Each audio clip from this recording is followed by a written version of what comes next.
প্রিয় বন্ধুরা, কেমন আছেন? আশা আর কি ভালো। আজকে যে বিষয়টা নিয়ে আলোচনা করব তা হলো যুদ্ধ। শুধু যুদ্ধ, যুদ্ধ, যুদ্ধ আর যুদ্ধ। এই যুদ্ধের কথা আছে ইসলাম ধর্মে, এই যুদ্ধের কথা আছে পবিত্র কোরআনে, এই যুদ্ধের কথা আছে বেদে, এই যুদ্ধের কথা আছে গ্রিক পুরাণে, এই যুদ্ধের কথা আছে রোমান পুরাণে, এই যুদ্ধের কথা আছে গিলগামেশের মহাকাব্যে, এই যুদ্ধের কথা আছে মিশরীয় অর্থাৎ ফারাও যে রাজা ফেরাউন যারা তাদের যে ধর্ম সেখানে সেই যুদ্ধের কথা বলা আছে। আছে তাওরাতে যুদ্ধের কথা, আছে জব্বুরে, আছে ইনজিলে, আছে বাইবেলে, আর কোরআন তো বললামই।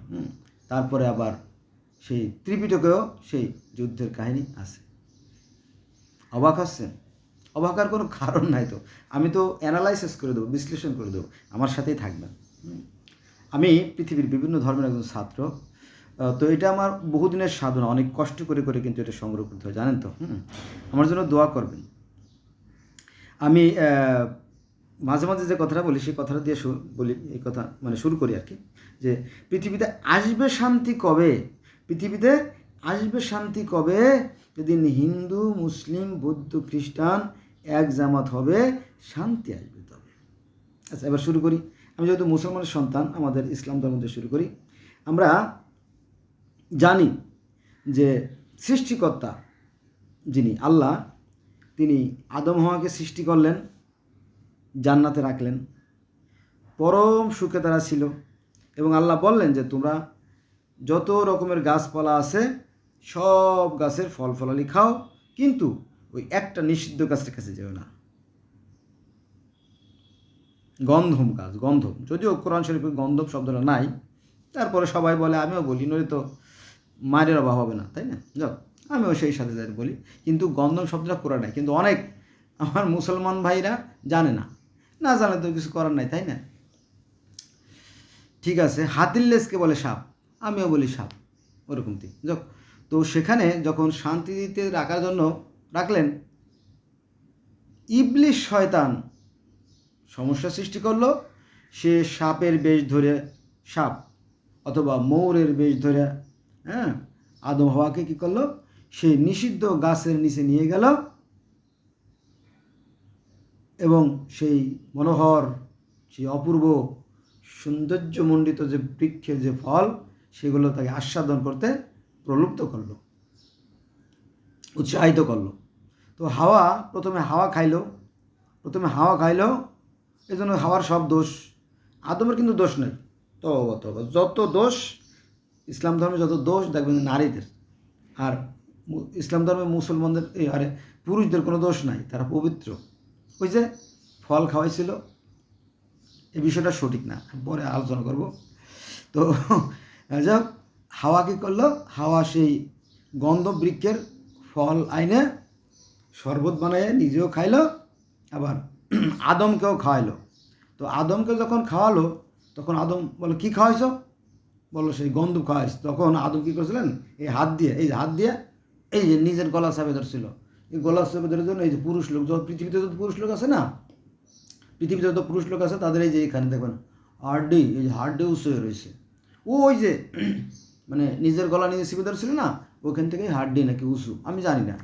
আবার আলীকে, হজরত আলী আমাদের মা ফাতেমার স্বামী, তাকে নাকি উটের পিঠে কবর দেওয়া হয়েছে, এই জন্য উটের পিঠটা নাকি উঁচু। এরকম তো অনেক মানে কল্প কাহিনী দিয়ে দিয়ে দিয়ে সাজানো।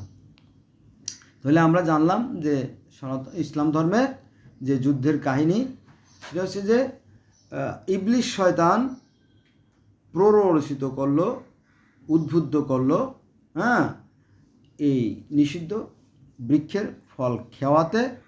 ফলে কী করলো? আদম এবং হাওয়া গন্ধ ফল খেলো, ফলে তাদের যে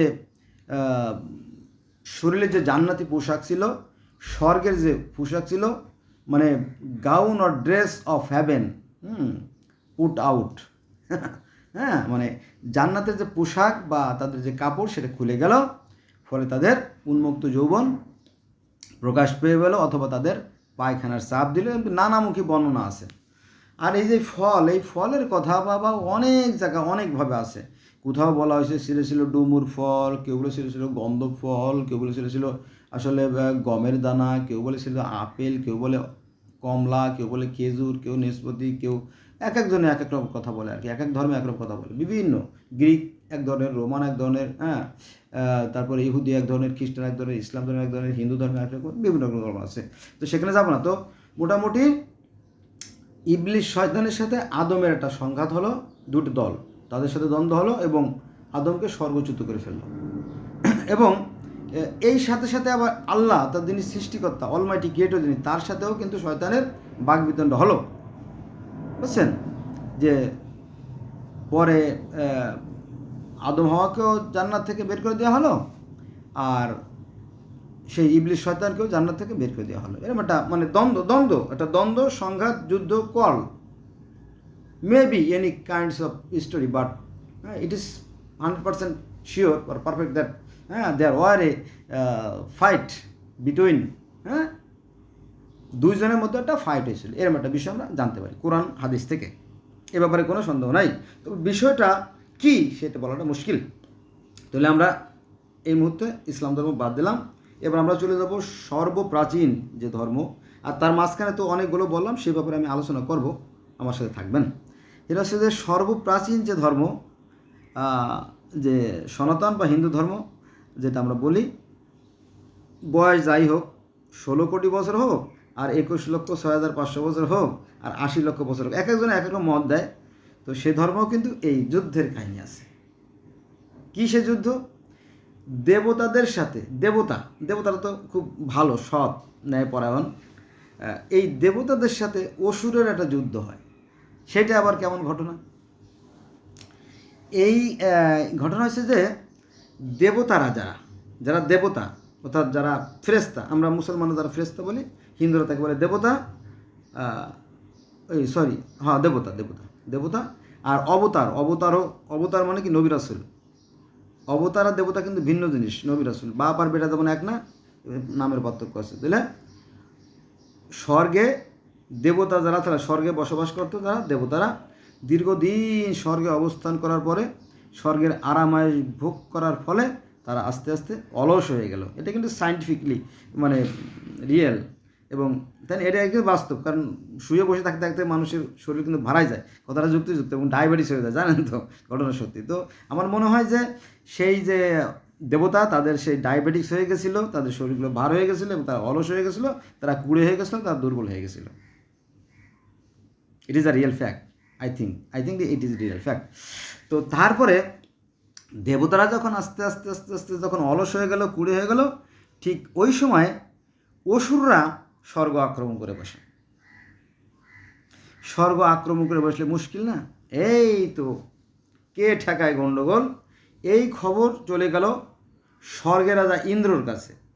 ইন্দ্র চলে গেল আবার কিছু ব্রহ্মার কাছে, ব্রহ্মা আবার চলে গেলেন ভগবানের কাছে, মানে যিনি অল ইন অল, অলমাইটি, যার কোনো জন্মমৃত্যু নাই, তার কাছে চলে গেল। এইভাবে তখন তো সেই সৃষ্টিকর্তা পরামর্শ দিল, একটা কাজ করো, ওই যে ক্ষীর সাগরে মন্থন উঠবে, অর্থাৎ সেই ঢেউ উঠবে, সেখানে অমৃত পাওয়া যাবে, সেই অমৃত খাওয়াই দিলে আবার দেবতারা তাদের পূর্বের শক্তি ফিরে পাবে, বলবান হবে, তখন ওষুধেরকে হটাই দেবে, আবার যার অবস্থানে তারা চলে যাবে। এরকম কাহিনী, লম্বা কাহিনী। এই একটা কাহিনী বলতে গেলে অন্তত 10টা ভিডিও দরকার বন্ধুরা, বুঝলেন? আমি খালি আপনাদেরকে ইশারা ইঙ্গিত দিয়ে যাচ্ছি।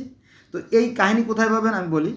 এই কাহিনী পাবেন আপনারা ঈশ্বরের অবতার রহস্য। ঈশ্বরের 10 জন অবতার, কিন্তু ঈশ্বরের অবতার রহস্য আছে, 10 জন অবতারের কাহিনী আছে। আর অবতারের কাহিনীর একটা গ্রন্থ আলাদা পাবেন, সেটা আমি অবশ্য পড়ছি। আবার মহাজন যে গ্রন্থ আছে, মহাজন গ্রন্থ, 12 জন মহাজনের উপদেশ, সেটা আপনি পাবেন সৃষ্টির প্রথম লগ্নের যে কাহিনীগুলো, সেখানে সেগুলো বলা আছে। আর বেদেও এই যুদ্ধের কাহিনী বলা আছে। আর একটা বিষয় বলা আছে যে একটি বৃক্ষে 2টি পক্ষী, তো একটা পাখি সাধু পিম্পল ভক্ষণ করলো, আর একটা শুধুমাত্র অবলোকন করলো। এই কাহিনীগুলো বলা আছে। আবার আর একটা যুদ্ধের কাহিনী আছে, সেটা হচ্ছে যে এটা আছে আপনার, দেখ মনে নেই আমার, বেদে আছে আর কি। তো সেখানে জমি জমি হচ্ছে নারী আর জম হচ্ছে পুরুষ। তো নারী যে সেই কিন্তু নারী, এখানে নারীর কথা বলা আসছে, ইসলাম ধর্ম নারীর কথা বলা হয়েছে, এই সনাতন বা হিন্দু ধর্ম নারীর কথাই আসছে। যে জমি জমকে বলতেছিল যে আসো আমরা উভয়ে মিলিত হই, মানে শারীরিক সম্পর্ক তৈরি করে সেক্স করি আর কি। হ্যাঁ, তুমি আমার ভাই, তুমি থাকতে তোমার বোন এত কষ্ট করে, কষ্ট পায়, বেদনা পায়, আসো আসো আমরা মিলিত হই। এটা আমাদের পিতা গন্ধর্বের ইচ্ছা। কোথায় আছে? এটা বেদে আছে, খোদ বেদে আছে। আমি নিজে এই চোখ দিয়ে পড়ছি, যদিও পড়তে পড়তে চোখের সমস্যা যাও। তো বেদে এই কাহিনী আছে যে জমি যে নারী যে সে জমকে বললো আসো আমরা মিলিত হই। তখন জম বলো যে না, এই কাজে আমি পূর্বে অভ্যস্ত ছিলাম না, আমি এটা করতে পারবো না, তুমি অন্যত্র যাও, অন্য কারোর সাথে মিলন করো, সেক্স করো, তাতে আমার বাধা নাই। আমাদের সৃষ্টিকর্তার দৃষ্টি অপলক, তিনি সারাক্ষণ 24 ঘন্টায় তিনি দেখেন, তার দৃষ্টি বন্ধ হয় না। অতএব আমি যদি দোষী সাব্যস্ত হয়ে যাই তাহলে ক্ষতিগ্রস্ত হয়ে যাব, ধ্বংস হয়ে যাব, বিলুপ্ত হয়ে যাব, বিলীন হয়ে যাব, আমি এটা পারবো না। তারপরে আবার জমি বলো যে না, এটা আমাদের পিতা সেই ঈশ্বরের ইচ্ছা, আসো। এরকম ঠিক কাহিনী আছে, বিশাল কাহিনী আছে।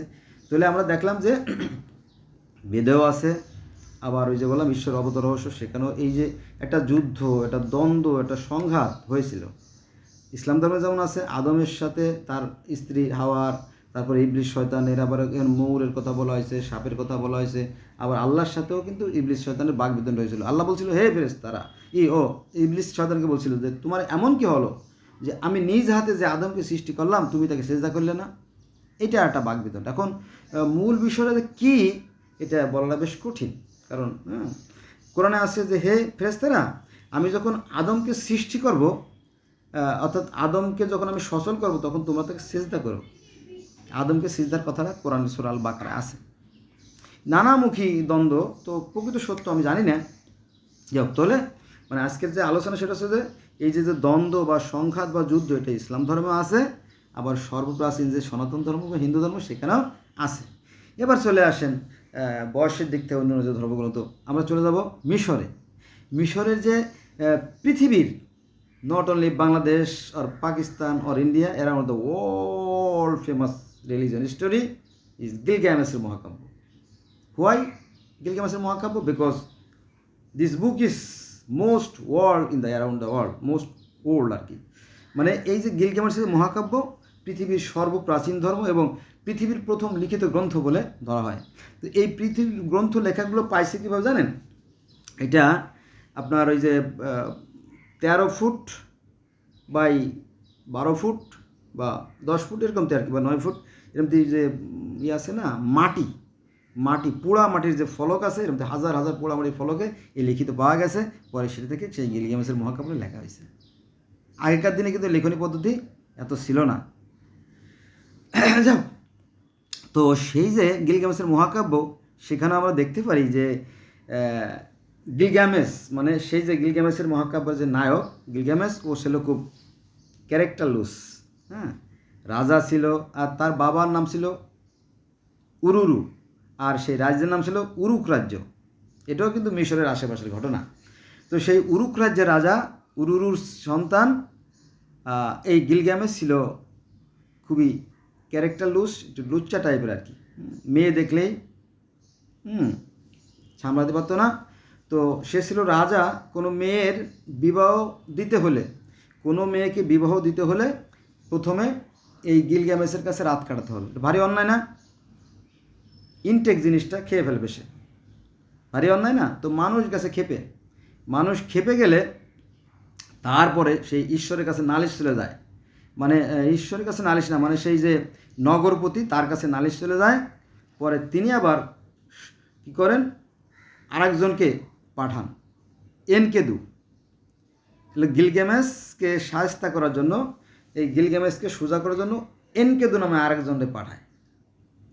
তখন তাদের মধ্যে যুদ্ধ হয় এবং তাদের মধ্যে আবার মিলও হয়ে যায়।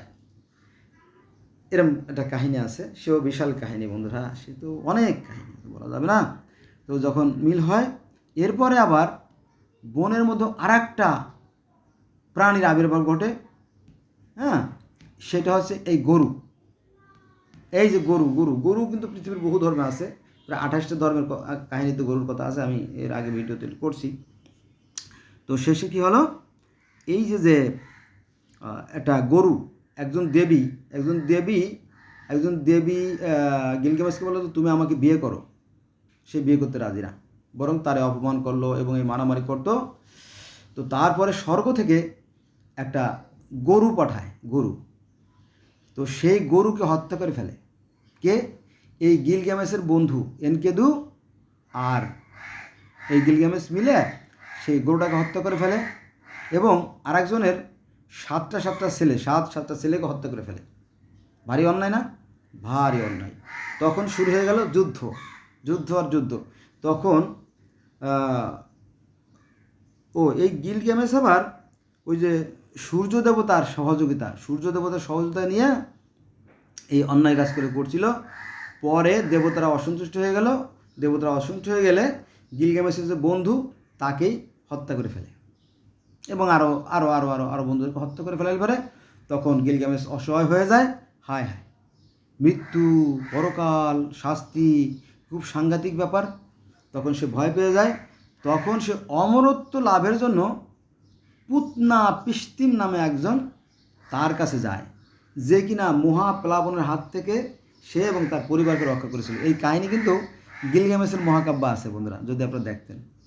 এই যে যে মহাপ্লাবনের যে কাহিনী, তা সেই 15,000 বছর আগের যে গিলগামেশের মহাকাব্য, সেখানে সেই মহাপ্লাবনের কাহিনী আছে, যে কাহিনী থেকে সে বন্যার কাহিনী জানা যায় এবং সেই বন্যা থেকে উদ্ধার পাইছিল সেই পুতনা পিস্তিমের পরিবার। তো যখন একে একে যখন অধঃপতন শুরু হয়ে গেল গিলগামেশের, তখন সে দেখলো হায় মহাবিপত্ত। তখন সে নিজেকে অমরত্ব লাভের আশায় সেই পুতনা পিস্তিমের কাছে যাওয়ার পরে সে বলে যে আমাকে অমরত্ব দান করো। বললো যে ঠিক আছে, তুমি 7 দিন 7 রাত এরকম আর কি, যে তুমি না ঘুমায় থাকবা। কিন্তু আসলে তা পারে নাই, সে ঘুমাই পড়ছিল গিলগামেশ। আসলে তো এতদিন ঘুমায় থাকা সম্ভব না, সজাগ থাকা সম্ভব না, জাগ্রত থাকা সম্ভব না। তারপরে যখন সে ব্যর্থ হয়ে গেল, তখন কি করবে? মন খারাপ। তখন পুতনা পিস্তিম বলে, তুমি তো আর অমরত্ব লাভ করতে পারলে না, ব্যর্থ হয়ে গেলে। মনে আছে যে এই আদম হাওয়াকে কিন্তু জান্নাতে রাখা হয়েছিল যে তারা সেখানে সুখী শান্তি থাকবে, কিন্তু তারা সেই জান্নাতের সুখ আর কি ভোগ করতে পারলো না, তাদেরকে স্বর্গচ্যুত হতে হলো। এই কথা যেমন সনাতন হিন্দু ধর্মে আছে, ইসলাম ধর্ম তেমন আছে। তো এই গিলগামেশের মহাকাব্য একই কথা আছে। তো সেই যে গিলগামেশ, সে আর অমরত্ব লাভ করতে পারলো না, ব্যর্থ হয়ে ফিরে যাচ্ছিল। তখন এই যে পুতনা পিস্তিম, অর্থাৎ যিনি সেই মহাপ্লাবনের হাত থেকে নিজেকে রক্ষা করেছিলেন বা নিজের পরিবারকে রক্ষা করেছিলেন, তার স্ত্রী দয়া হলো এবং বলো যে তুমি চলে যাচ্ছ, তুমি এত কষ্ট করলে, তুমি চেষ্টা করছিলে বটে, কিন্তু তুমি তো আসলে 7 দিন 7 রাত বা 8 রাত জাগা তো অনেক কঠিন কাজ। তোমার একটা বুদ্ধি দিয়ে দেয় আমি, সেটা হচ্ছে যে তুমি একটা কাজ করো, সাগরের গভীরে ডুব দিয়ে দেখো এক প্রকার গুমলো শ্যাওলা গাছ আছে, এইটা খাইলে তুমি অমরত্ব লাভ করতে পারবে। তারপরে সত্যি গিলগামেশ কী করলো জানেন? পায়ে পাথর বেঁধে আপনার সেই সাগরের গভীরে ডুব দিয়ে অনেক গভীরে গিয়ে তারপরে সেই যে বৃক্ষের লতা, সেটা সাগরের গভীর থেকে তুলে নিয়ে আসার পর তো গিলগামেশ মহা খুশি, সে অমরত্ব প্রাপ্ত হবে এই গাছের লতাকে। মহা উল্লাসে যখন সেই লতা পাতা নিয়ে দেশের দিকে ফেরত আসে, পথিমধ্যে আপনার সাপ, মানে ওই গাছের লতাগুলো সে একটা পানির ধারার পাশে, অর্থাৎ নদী বা ঝর্ণা বা সাগর যাই বলেন, তার পাশে রেখে সে গোসল করতে গেছিল। এই ফাঁকে সাপে সেটি খেয়ে ফেলে। সাপে খাওয়ার ফলে তার অমরত্ব লাভ করা সম্ভব হয় নাই। বন্ধুরা, এই যে সাপ কথাটা চলে আসলো, এই সাপ কিন্তু আমাদের ইসলাম ধর্ম সাপের কাহিনী আছে। তারপরে যে সনাতন ধর্মের কথা বললাম না, সেখানেও কালীয় দমন তাদের সাপের কাহিনী আছে। কালীয় দমন, সাপের পর্ব আর কি, সেখানে সাপের বিস্তারিত আছে, সাপের কাহিনী বলা আছে। আবার এই গিলগামেশের মহাকাব্য সে সাপের কাহিনী আছে। এভাবে যদি আপনি দেখেন যে ধর্মের সাথে ধর্মের অনেক মিল আছে।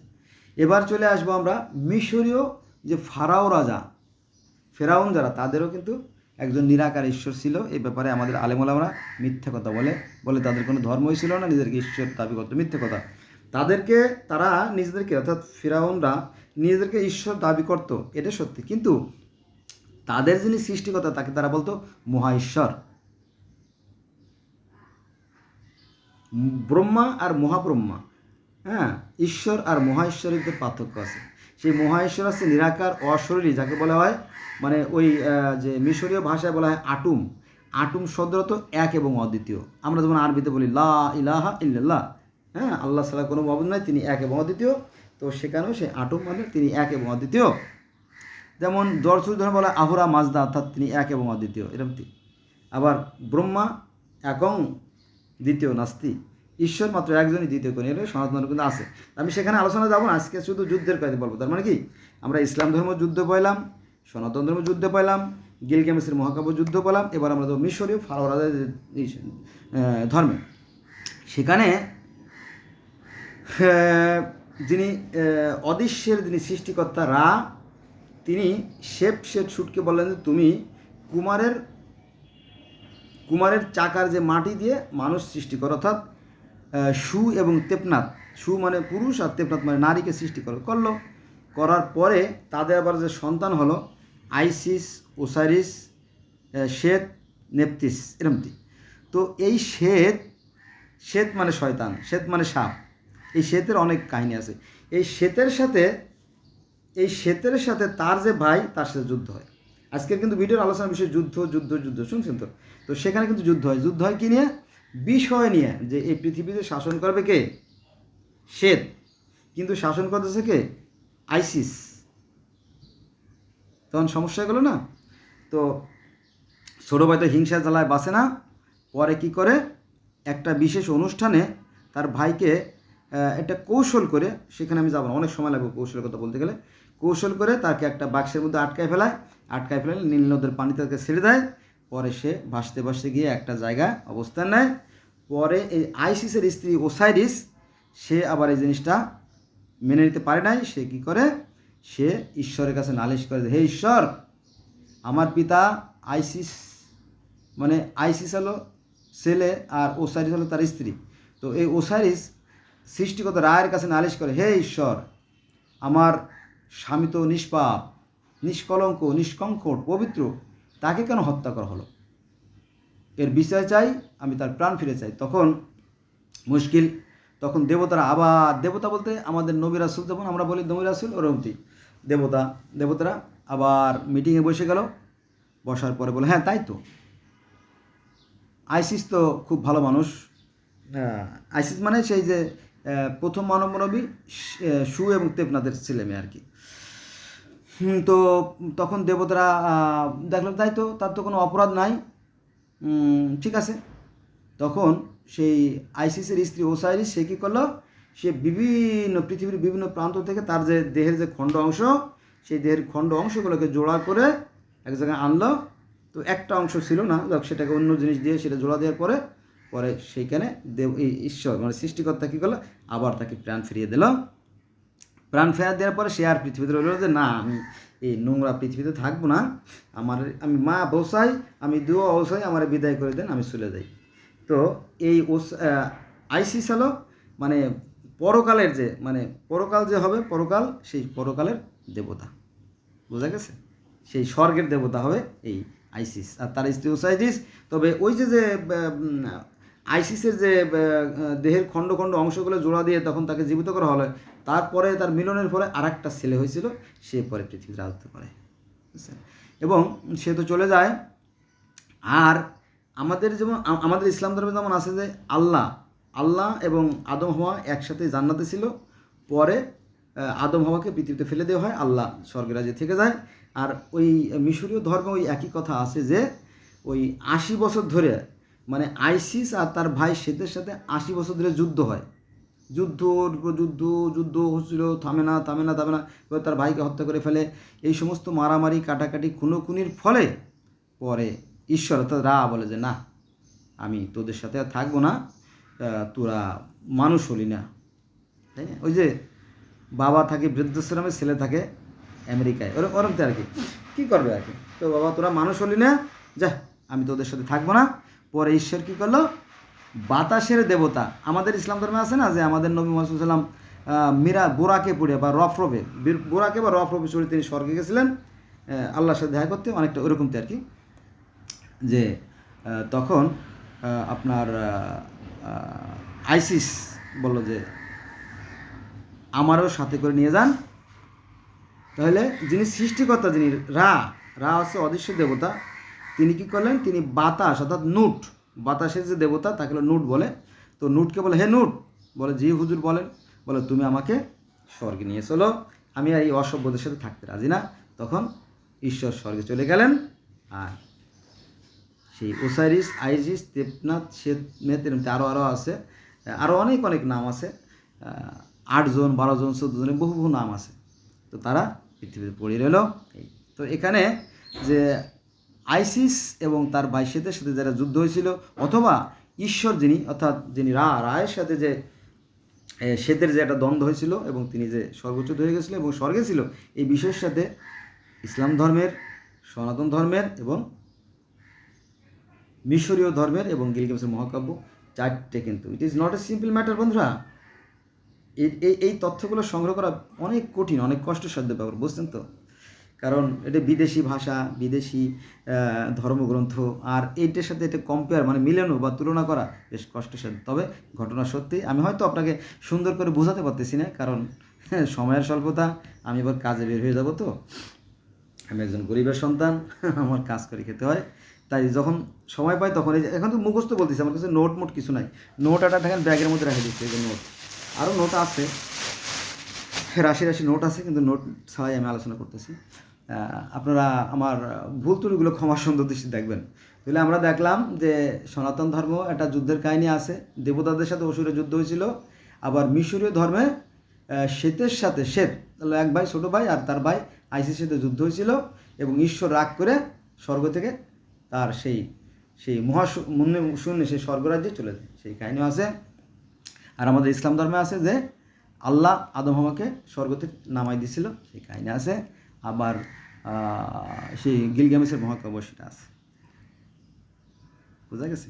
এবার আসেন ইহুদি খ্রিস্টানদের ধর্ম, অর্থাৎ তাওরাত, জব্বুর, ইনজিল, বাইবেল, বাইবেল, হ্যাঁ, এই যে ধর্মগ্রন্থ, এখানেও কিন্তু সেই যে স্বর্গে যুদ্ধর কাহিনী আছে। সেটা আবার কেমন, না বললে তো আবার বুঝবে না। সেইখানে আবার মনে করেন যে সৃষ্টিকর্তা যিনি, ওরা বলে কি ইলা বা গড, আল্লাহ বলে, খ্রিস্টানরা আল্লাহকে বলে। আমরা যেমন মুসলমানরা আল্লাহ বলি, তো খ্রিস্টানরাও আল্লাহকে আল্লাহই বলে। লাত লাত লাত লাত থেকে আল্লাহ শব্দের উৎপত্তি। যাক, তো সেখানে আপনার যে যুদ্ধ, তো সৃষ্টিকর্তা মানে আল্লাহ সব কিছু কিন্তু সুন্দর করে সৃষ্টি করছেন। এবং এই যে আজাজিল বা ইবলিস যে শয়তান, এই ইবলিস শয়তানকে আল্লাহ বা খুবই ভালোবাসতেন, জানেন তো?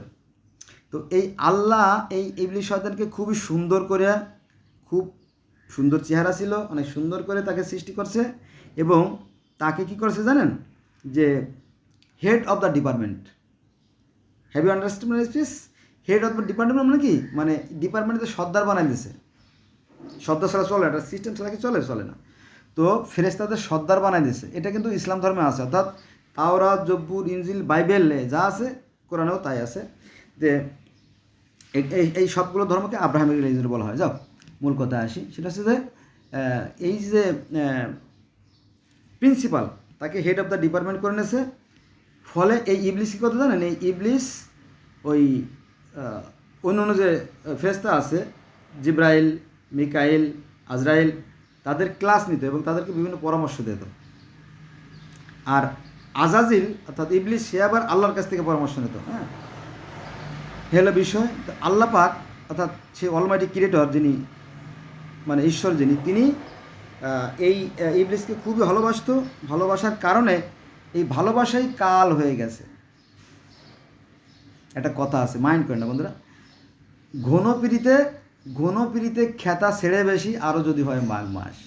মানে ঘন পিড়িত কিন্তু ভালো না। হ্যাঁ, ঘন পিড়িত ভালো না। পিড়িত মানে কি? প্রেম, ভালোবাসা। Love is not good. মানে যাক, তো এই যে ঘন পিড়িতে খেতা ছেড়ে বেশি, আরও যদি হয় মাঘ মাস। আল্লাহ পাক এই ইবলিসকে খুব ভালোবাসতেন। এই ভালোবাসাই তার জন্য কাল হয়ে গেল। তো ইবলিস মনে করতো যে আল্লাহ পাক তো আমারে দিয়েই সব কিছু করায়, আমারে হেড অফ দ্য ডিপার্টমেন্ট করে দিয়েছে, আমি তো সব ফেরেশতাদের পরামর্শ দেই ইত্যাদি ইত্যাদি। তো আল্লাহ পাকের যদি কিছু হয়, মনে করেন আল্লাহ পাক যদি অসুস্থ হয়ে পড়ে, বা যদি মারা যায়, বা অন্য কোনো ঘটনা ঘটে, বা অন্য কোনো কারণে, আমি হব ওখানকার প্রধান, অর্থাৎ আমি হব ঈশ্বর। এই অহংকার তার মধ্যে দানা বেঁধে গেছে। আর এই সাথে সাথে যে ফেরেশতারা ছিল, ফেরেশতা তো অগণিত ফেরেশতা, তাদের মধ্যে এক এক করে আস্তে আস্তে আস্তে আস্তে আস্তে এই ইবলিস তার দলটা ভারী করা শুরু করে। তখন দুইটা গ্রুপ হয়ে যায়। একটা আছে মিকায়েল, আমার নামটা মনে আসতেছে না বন্ধুরা, প্রচুর পড়ি তো আসলে, মাথায় কাজটা একটু কম করে, সমস্যা হয়ে যায়। তো যোগ মেখায়েল আর আছে আপনার আজাজেল, এরমতি হবে, এরমতি আর কি। তো দুইজনের সাথে তখন টক্কর লেগে যায়। তখন শুরু হয় স্বর্গে যুদ্ধ। স্বর্গে কিন্তু যুদ্ধ লাগছিল। হ্যাঁ, এই স্বর্গের যে কথা, মানে আজকে যে ভিডিওর যে বিষয়, এই স্বর্গের যুদ্ধ। তাহলে স্বর্গের যুদ্ধ কোথায় আছে? তাওরাতে আছে, জব্বুরে আছে, ইনজিলে আছে, বাইবেলে আছে, কোরআনে আছে, গিলগামেশের মহাকাব্য আছে, মিশরীয় ফারাওয়ার যে ধর্ম ছিল সেখানে আছে, সনাতন ধর্ম ঈশ্বর আর দেবতার সাথে যুদ্ধ হয়েছিল, অর্থাৎ স্বর্গের যুদ্ধের কথা আছে। তার মানে এই সমস্ত যুদ্ধের কাহিনী আছে। তাহলে কয়টা ধর্ম বললাম আমরা? সনাতন 1, মিশরীয় 2, গিলগামেশের 3, তাওরাত, জব্বুর, ইনজিল, বাইবেল, কোরআন, করা 8টা ধর্ম পাইলাম। আর গ্রিক পুরাণ আর রোমান পুরাণ বলে, আমি গ্রিক পুরাণ রোমান পুরাণ বলবো। আর আছে আপনার জরথ্রুস। তাহলে কত? 8 আর 3 11টা ধর্ম হবে।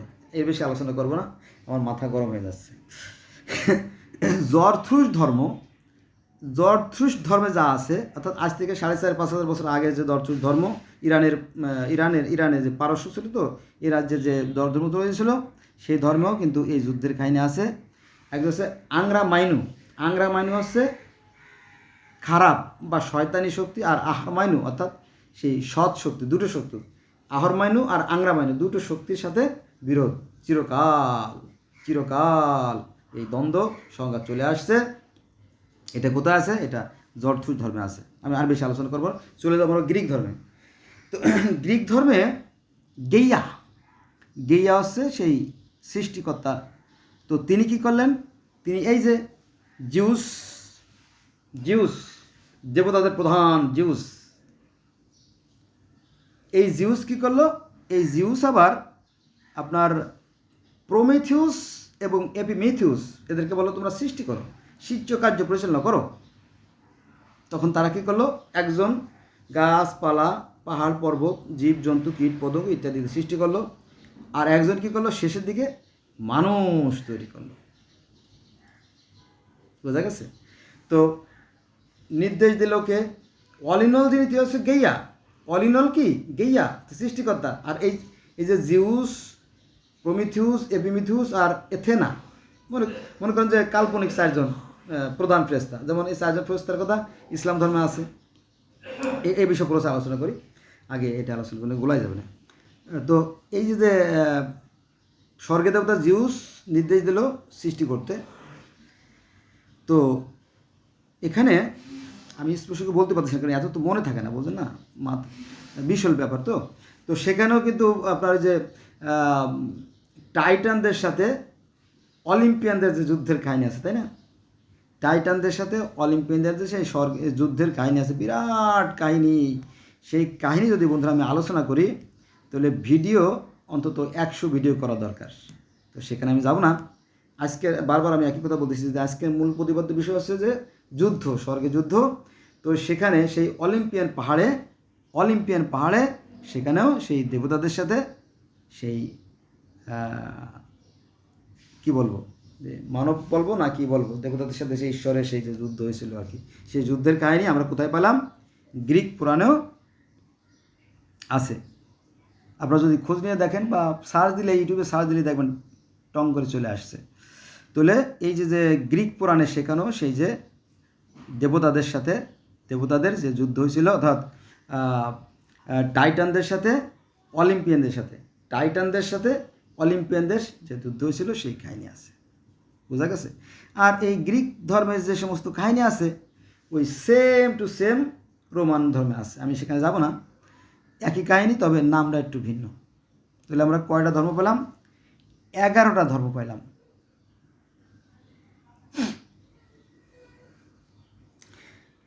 হ্যাঁ, 11টা ধর্ম। আর আমি যাব না, আরও যাব না, কারণ 35-36 মিনিট অলরেডি হয়ে গেছে ভিডিও। আর বলতে গেলে তো গুলিয়ে যাবে বিষয়গুলো।